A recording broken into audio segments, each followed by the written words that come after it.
Karen's obsession with power didn't stop at demolishing property or harassing my family. She escalated by sending HOA officers to invade my land directly. They came unannounced, expecting compliance, assuming that I would be intimidated by numbers and authority. But she had once again underestimated me. I was prepared for confrontation, both legally and operationally, and I knew precisely how to respond to threats of intrusion. When the officers crossed my property line, I calmly confronted them.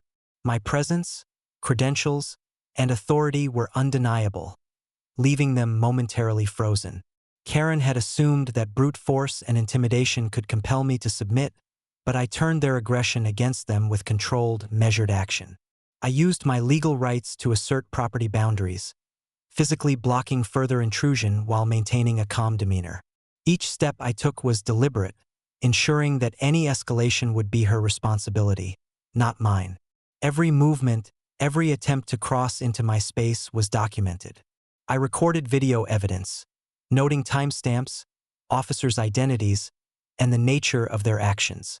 Karen's plot had been meticulously orchestrated, but she had failed to anticipate that I was not only observant but capable of decisive defense. By the time the officers retreated, it was clear who held authority.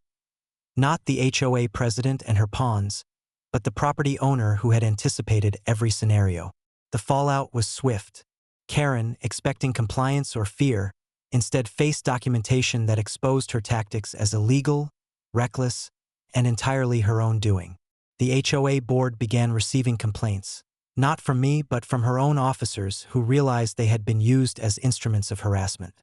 Karen's credibility suffered further as word of her miscalculated aggression spread throughout the neighborhood.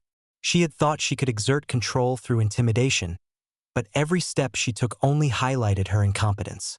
I fortified the property afterward, ensuring that future intrusion would be impossible. Strategic placement of cameras, reinforced barriers, and clear signage combined with legal documentation made it clear. Anyone attempting unauthorized entry would be acting at their own peril.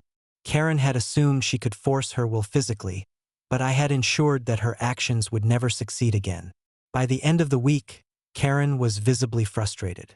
Her repeated overreach had not only failed to intimidate, but had also left her increasingly isolated. Every attempt to dominate, every effort to intimidate, had been anticipated, countered, and documented. The lesson was unmistakable. Crossing someone who understands both law and operational defense carries consequences far beyond what she could imagine.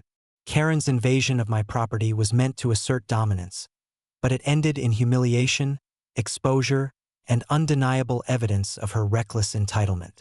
She had learned, yet again, that power assumed without knowledge, preparation, or respect for boundaries is fleeting and often disastrous.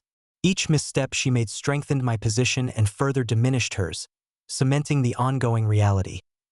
In this saga, Karen's arrogance would repeatedly collide with strategy, law, and resolve, and she would lose every time.